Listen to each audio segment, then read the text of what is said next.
Romanos 7. Caros irmãos, falo convosco como conhecedores da lei. Acaso não sabeis que a lei tem autoridade sobre uma pessoa apenas enquanto ela vive? Por exemplo, pela lei, a mulher casada está ligada ao marido enquanto ele vive. Mas se ele morrer, ela está livre da lei do casamento. Por isso, se ela se casar com outro homem, enquanto seu marido ainda estiver vivo, será considerada adúltera. Mas se o marido morrer, ela estará livre daquela lei, e mesmo que venha a se casar com outro homem, não estará adulterando. Assim também vós, meus irmãos, morrestes quanto à lei, mediante o corpo de Cristo, para pertencerdes a outro, aquele que ressuscitou dentre os mortos, a fim de que frutifiquemos para Deus. Pois quando éramos dominados pela natureza pecaminosa, as paixões dos pecados, instigadas pela própria lei, agiam livremente em nosso corpo, de maneira que dávamos frutos para a morte. Mas agora fomos libertos da lei, havendo morrido para aquilo que nos aprisionava, para servirmos de acordo com a nova ministração do Espírito, e não conforme a velha forma da lei escrita. Portanto, que concluiremos? A lei é pecado? De forma alguma.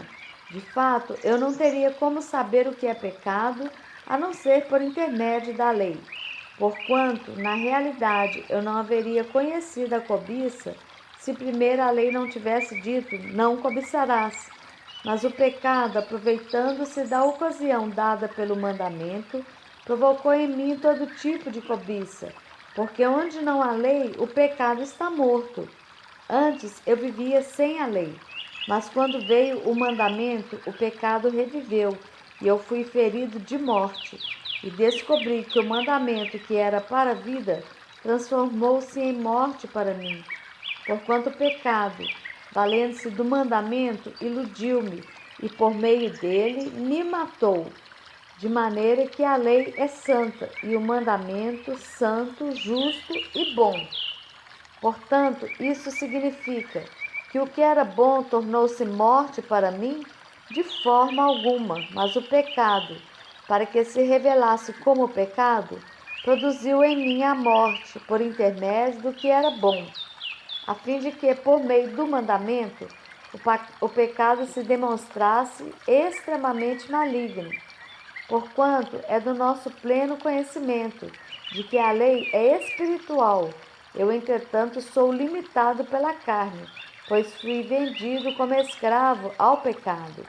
Pois não compreendo meu próprio modo de agir, porquanto o que quero, isso não pratico. Entretanto, o que detesto, isso me entrego a fazer. Ora, e se faço o que não desejo, tenho que admitir que a lei é boa. Nesse sentido, não sou mais eu quem determina o meu agir, mas sim o pecado que habita em mim. Porque sei que na minha pessoa, isto é, na minha carne, não reside bem algum. Porquanto desejar o bem está presente em meu coração, contudo não consigo realizá-lo, pois o que pratico não é o bem que almejo, mas o mal que não quero realizar, esse eu sigo praticando. Ora, se faço o que não quero, já não sou eu quem o realiza, mas o pecado que reside em mim.